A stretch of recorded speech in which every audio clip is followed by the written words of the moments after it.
Hi everyone, just to follow up to the last video posted, we're going to be, we'll try to fit the beam today, get the parts out, get the beam sorted and see what else we can do today.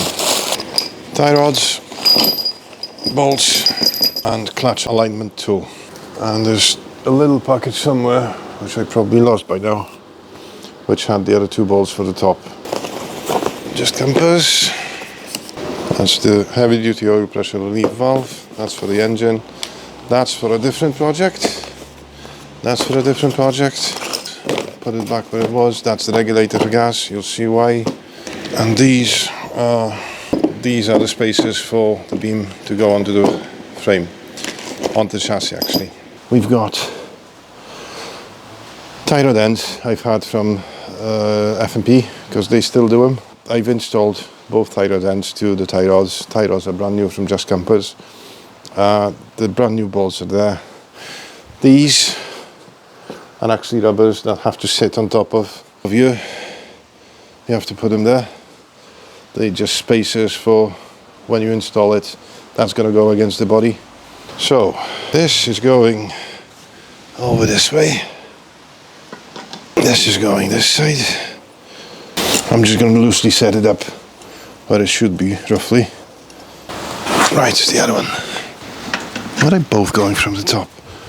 Should do. They're going to go this way. The only problem, I think you have to take this one off because it's not going to go on when you're going to put the beam on. So that's roughly how it's supposed to sit on the Beetle. We have to adjust, obviously, the angles. For the time being, I'm going to take it off because it's going to be one, lighter, two, easier to install.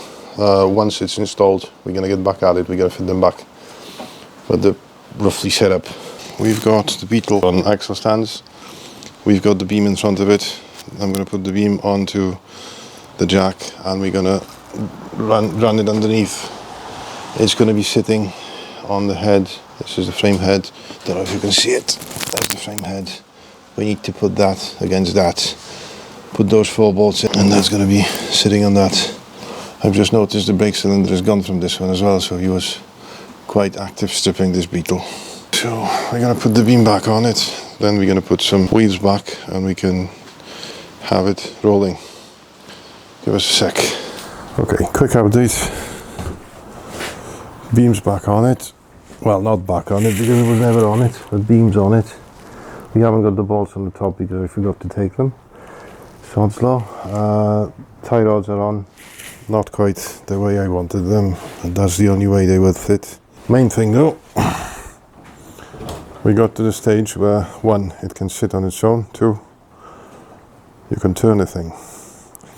So we've got 4 wheels on it, this will be rolling now, and there's still a long way to go, but that's one thing, that's progress.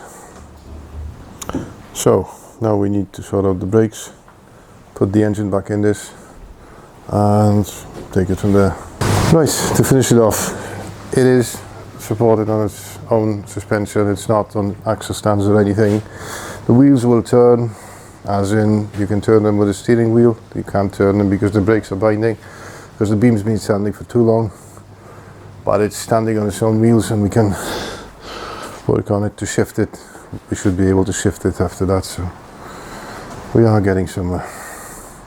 If you like the video, please like and subscribe. If you can subscribe, that would be great because we need more subscribers to actually support the channel. It doesn't cost you anything, so why not? See you on the next one.